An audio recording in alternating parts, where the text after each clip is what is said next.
walking around here in the dark. Sort of poignant, fitting, something. This is what World Autism Day means to my family. It's like living in a box of Fruit Loops. In a good way. It is Sunday fun day. Cookies. Oh, hold on, I've got to make people popcorn. And today is World Autism Day. And there are probably most people on the planet. What happened to my cake pan? What had they done? Look at this cake pan. You know what's happened to it? Someone with autism has been standing on the lid so that they can get to lollipops. That's what's happened. World Autism Day is not an old holiday, kind of a new holiday. And if y'all are anything like me, you probably are like, oh, they make up these holidays, or that's what I tend to generally think. Happy World Autism Day. You know, I don't really know how I feel about it. It's interesting. I've been thinking about it all afternoon because I was like, what am I going to do? Am I going to...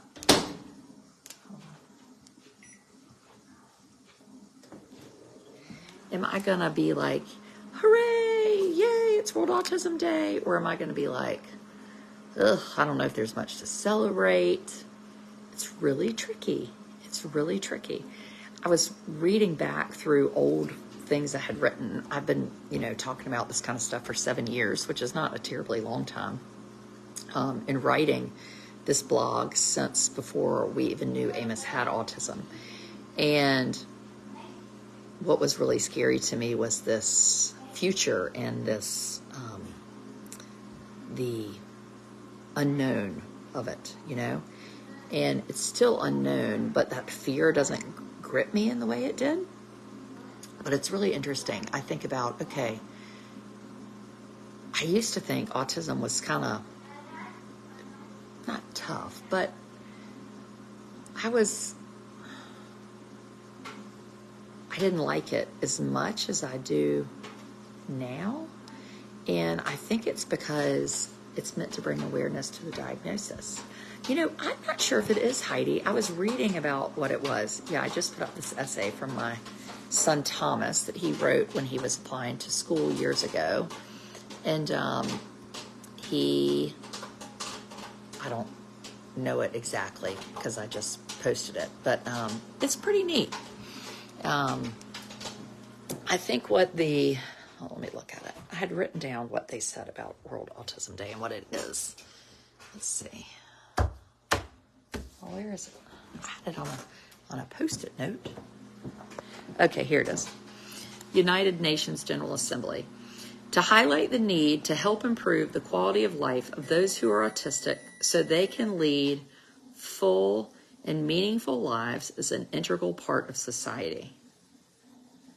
Improve the quality of life of those who are autistic so they can lead full and meaningful lives is an integral part of society. So that's different than I would have thought, Like, I think what the guesses are like, oh, what we know and this and that and the other. But that's way bigger. And that is action, improve the quality of lives. So that means today we're not just saying we love Amos being autistic. We're saying, how do we support someone who is autistic, and what do we do to make them a part of our world? And that's pretty damn big in my mind.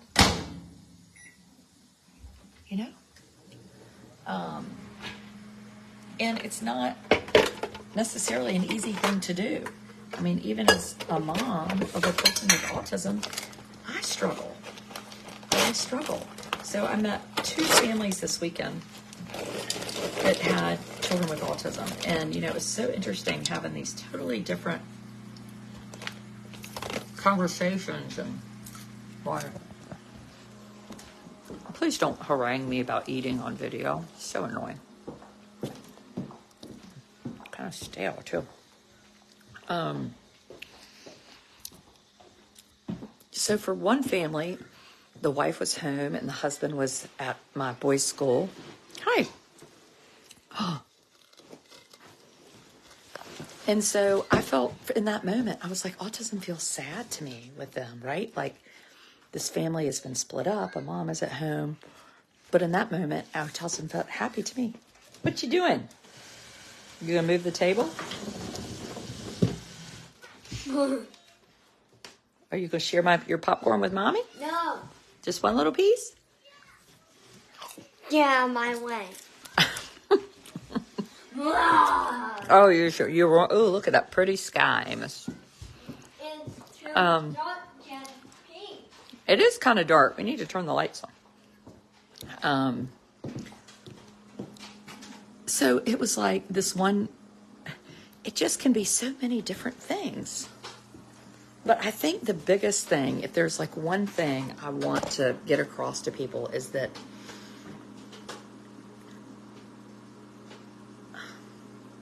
autism is, it's not a bad thing. It's just, it's different. It's a different life, right? It's not a bad life. It's a different life. Blair, here's your popcorn.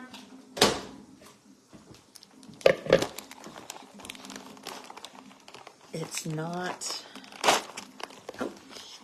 it's not what I expected or dreamed of, but it's a pretty good one. It's a pretty good one. And yes, it is hard.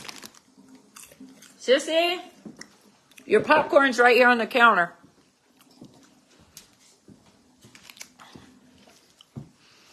To highlight the need to help improve the quality of lives of those who are autistic so they can lead full and meaningful lives is an integral part of society.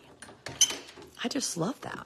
And what does that mean? So if you're a family or a mom or a teenager, or maybe you're a little brother or sister or an older brother and an older sister, what does that mean? How do you do that?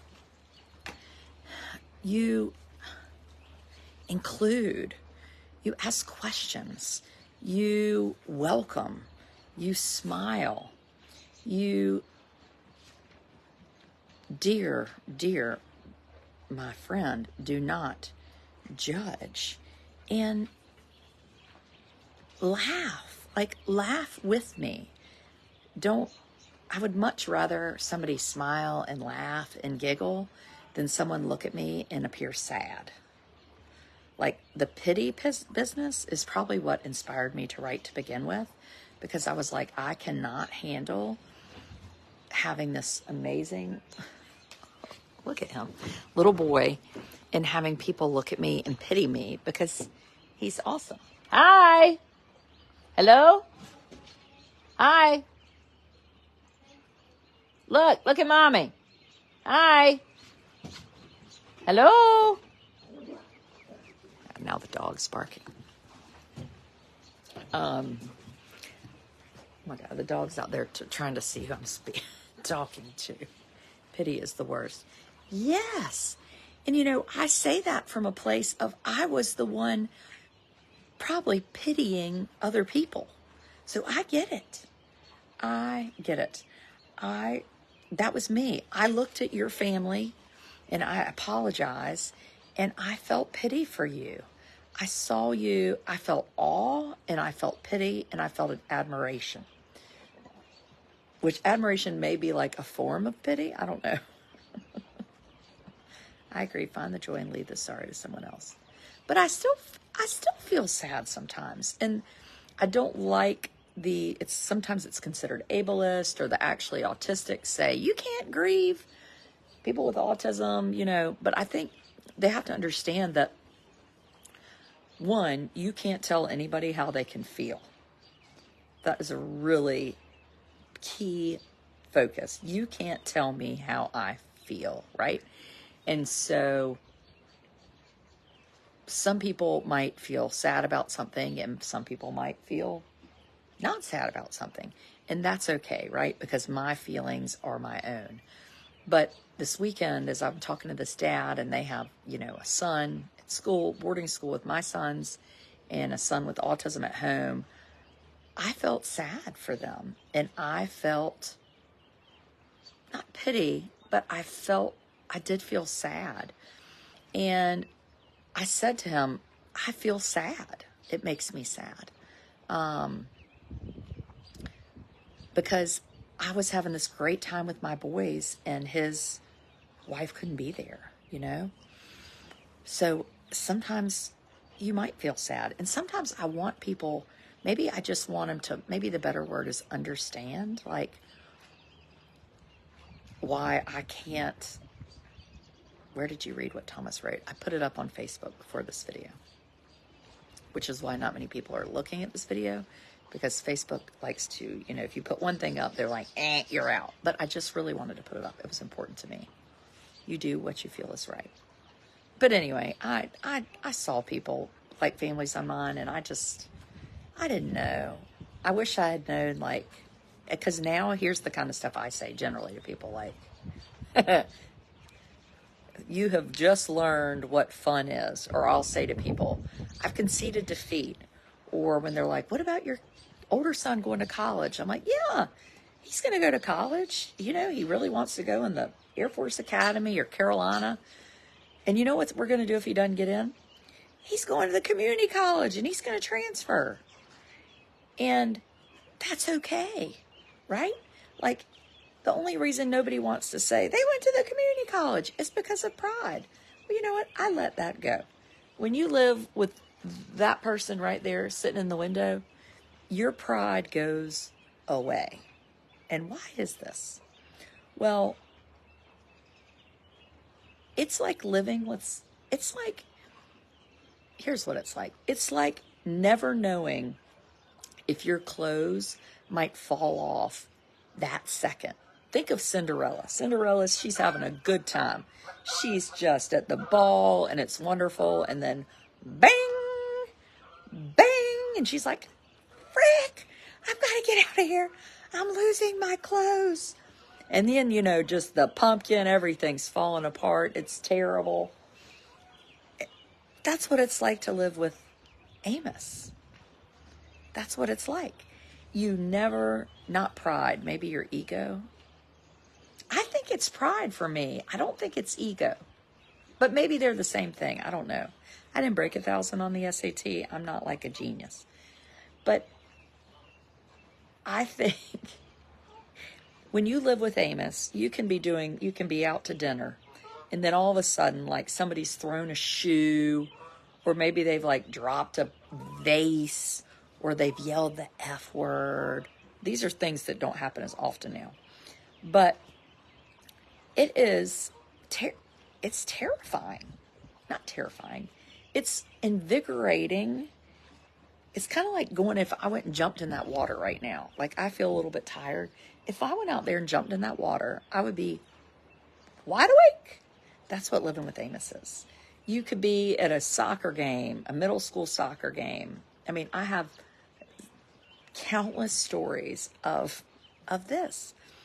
You could be at a soccer game and you just, for 1 second, you turn and you talk to another mother. This is a normal thing to do. Most of you go to soccer games or basketball, and you know what you do? You talk to people, because that's what normal parents do at games. When you belong to this person in here with autism, and you try to take him to activities or in public places, you never get to talk to anybody ever anymore. Or if you do, it's very scattered. It's kind of like when you had toddlers, but you've had one now for 9 years, like the 18-month-old that runs and you can't get a hold of them. That's Amos. At the soccer game, I was just talking to the mother. Just a little tiny, wanted to talk to somebody. And then, where is he? Well, he's not in the street, which is good. You know where he is? He's in the soccer goal at the middle school soccer team. In the soccer goal, wrapped up in the net. Well, there is no like autism fairy godmother that's going to come and rescue him. And Daddy is frozen. Like, who's the guy in the Bible when the salt, he turns around and turns into salt? That's Daddy. So my friends, you know what they're doing?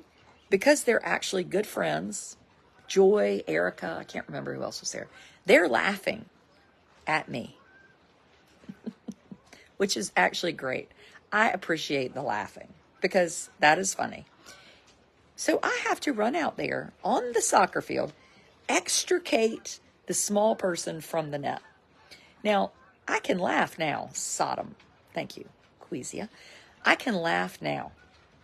At the time, I was mortified. I was pissed. It was a lot. Yes, a lot. Yes, no, that's right, Eleanor. I was not laughing. I was pissed. And I'm saying to him, listen to this. Lot's wife. You're never going to do a soccer game again. We're never going to do this again. You're never leaving the house. We're not going to do this. It's true. That is exactly what happened. We went to the bowling alley. I mean, everybody from my church can tell you this. We took the service dog, Amos, at the bowling alley. Horrible experience. Horrible.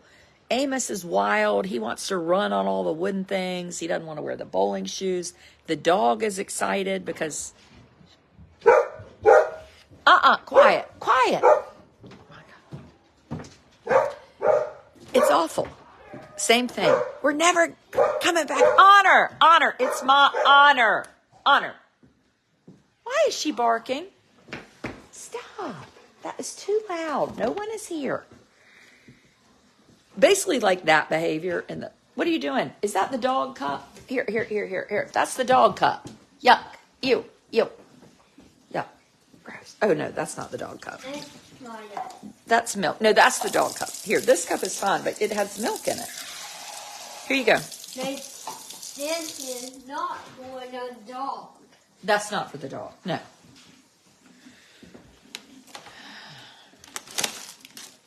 Like that. I mean, that will make you annoyed when you are trying to... What is that noise? I don't want to be on there, please. Well, I didn't say you wanted to be on video. I didn't know what that horrible noise was. You didn't eat your popcorn. I didn't know you got it for me. I asked you to get it. I hollered up, your popcorn's ready. I wasn't upstairs. Where are you? The guest room. Is that my t-shirt? No, it's that. It's not. It's mine.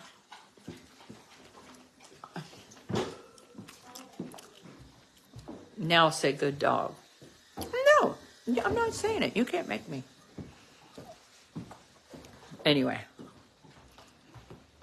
let's watch the rest of the sunset. What it means to me is that my son is a child of ADHD Asperger's who grew up hearing he will never. Now he's 27 in the U.S. Air Force. He wouldn't let anyone say you can't. Well, that's awesome, Ori. And that is true. I think for families like mine, or my friend Kate Swenson, that we, I know Amos has limitations, and I know there are things he will never do.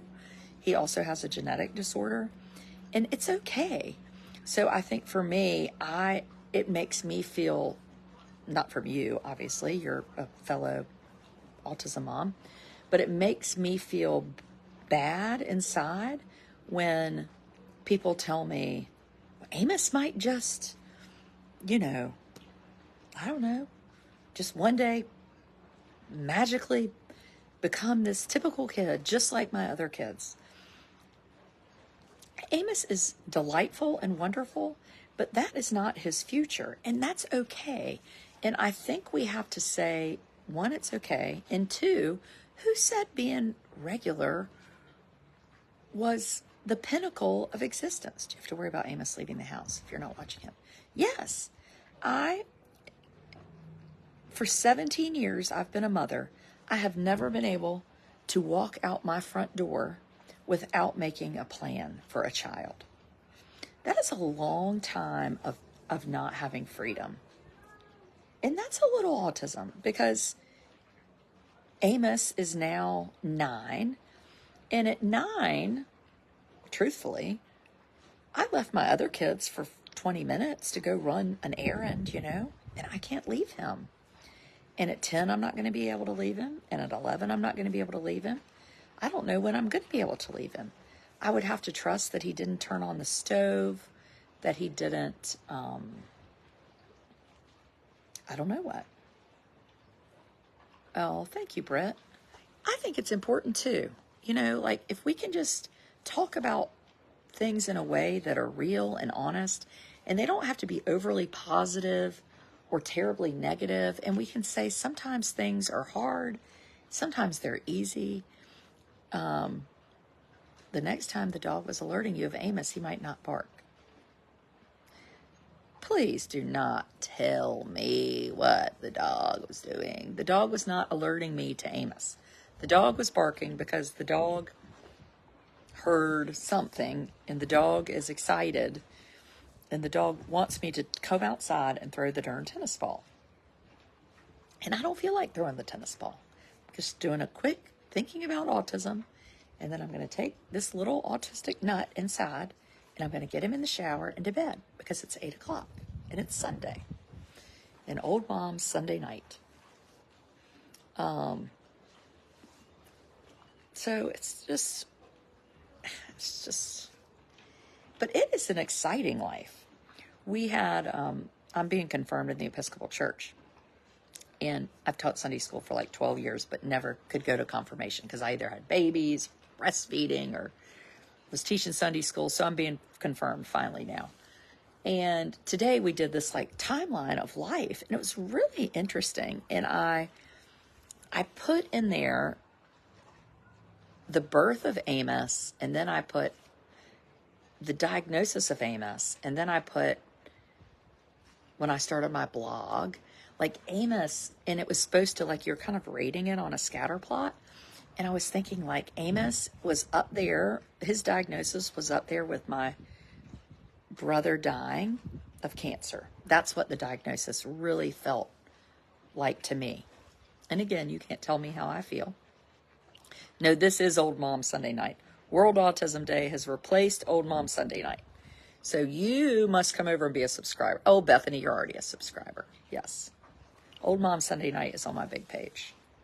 And I've got this week we're doing Old Mom Monday night because we're missing Old Mom Sunday night. And we have a very, very big, important topic to talk about. And it involves one of my favorite topics, parenting. Parenting, yes. Parenting of teenagers. That's what we're going to be talking about tomorrow night. What was I saying? I can't remember. I can't remember. It wasn't anything good.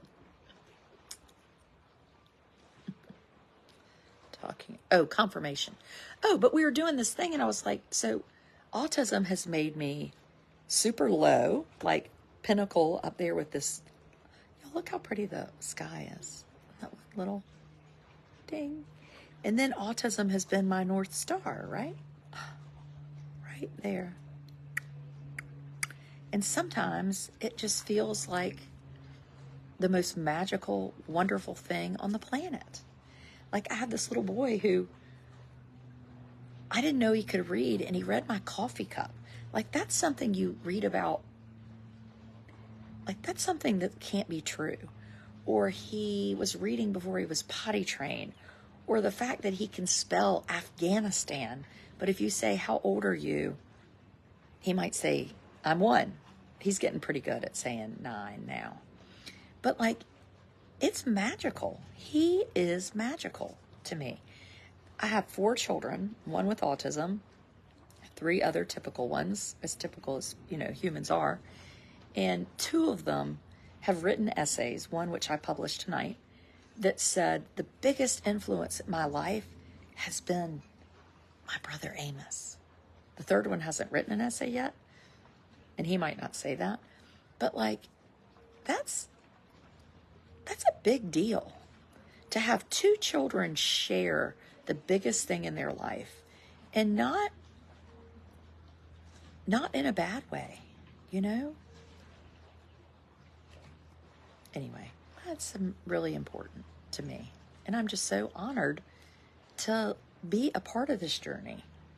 And if a family said to me, what do you do when you find out your child has autism? I would say, feel all the feelings, cry the tears, laugh the laughs. Get ready, hold on, buckle up, get your life jacket on, Get yourself some friends that care about you. Giddy up. You know, you're going. And hang on. You know how you get on that? It's like the ride. It was at Busch Gardens, I think. And I don't think they have it anymore. And it was like the original water ride. So you just got in a log, a hollowed out log, and you got in at the top, and the log. Well, I remember I was in that log, and I wasn't very old, and the log was going really slow, like towards the cliff. And I jumped out of the log. I jumped out of the log. I could not take it. Literally, I don't even know where my parents were. I was about 9. I got out of the log. I was like, this looks too dangerous. I'm out. And so I think you have to say, there are people in life that are like, I can't risk anything. I'm out. I can't do this. But later I went on the log and I felt all that anticipation. And then, pew, I went down. I was like, I'm alive. You know, and you feel exhilarated, like jumping in the cold sound. Like, this is amazing. That's what it's like. That's what it's like. And yes, I am jealous. I am jealous of people that get to walk out of their house and just go do whatever they feel like. I'm jealous. I don't take advantage. That's not right. I don't take advantage. I mean, I've lost my mind. I can't even talk. I can't remember. I don't know how to say it. I notice when I have a few days of freedom, our caregiver has Amos, that I get to sleep in, or maybe I get to walk and get a cup of coffee, or maybe I'd lie in the bed, or maybe I go back to sleep, or maybe I go somewhere, like I watch my big boys play tennis, and I was running back and forth, watching their 2 matches, and one, I couldn't have watched anything if I had Amos there, and I got to talk to parents. I mean, it was delightful. And if you meet me in public, you might find or think for granted, thank you, Joni, you might find out or think, boy, she is real chatty. Well, I'm so excited that I can talk to people when I have an opportunity. I mean, I love it. Truly. What are you doing? Yessie. Hi, Muffin.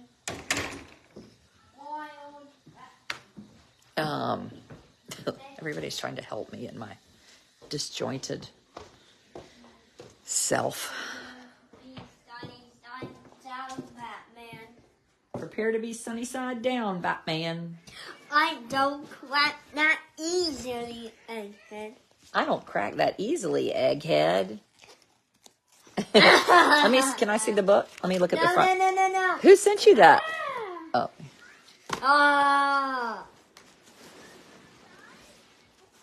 Now, what? Give me that. Give that to me. Why are you walking around with this sock? Kissy, kissy. Anyway. Okay. We're getting ready to go night-night. No. Yes. No. Brush our TVs. He's going to keep you young. No. Are you going to keep me young? No. Are you going to live with Mommy forever? No. No. You're going to have your own life, aren't you? Get out of my way. No.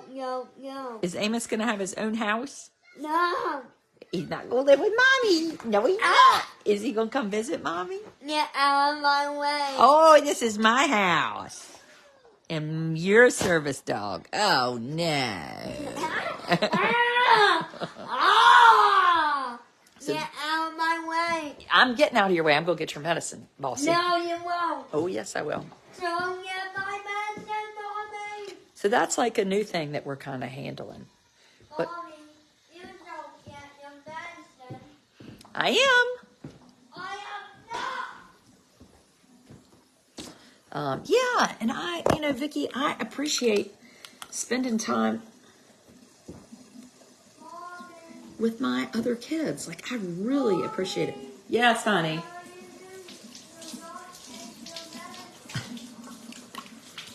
I love my teenagers. Like, love them. Now, that doesn't mean I'm not short with them sometimes, but I really enjoy them, and I want to just soak them in a way that I don't think I would have known if I didn't have him.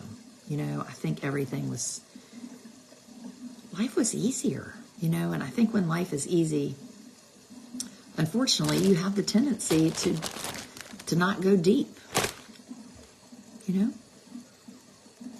Anyway, subscribers, see you in a minute. We're going to check in, talk about this week and what we have happening. Tomorrow, Adrian and Amos are going to, because we're crazy, or I'm crazy, and I signed up for Sensory Day at the museum in Raleigh. And I'm going to take him because I signed up, and I think it'll be fun. So if you live in Raleigh, Amos and I will be at I think it's the Science Museum? I don't know. We'll be there with a bunch of other people with special needs, and I'm super excited about that because I don't think it's going to be as tiring. I mean, I have to chase him. Who's Amos? Well, his name is actually Amos. I didn't mean to do that hand gesture. Amos. Subscribe, peoples. And thank y'all. And happy World Autism Day. And may we all love and care and be kind and friendly. Oh, yeah, and I turned 48 on Tuesday. Old mom Monday night. Goodbye.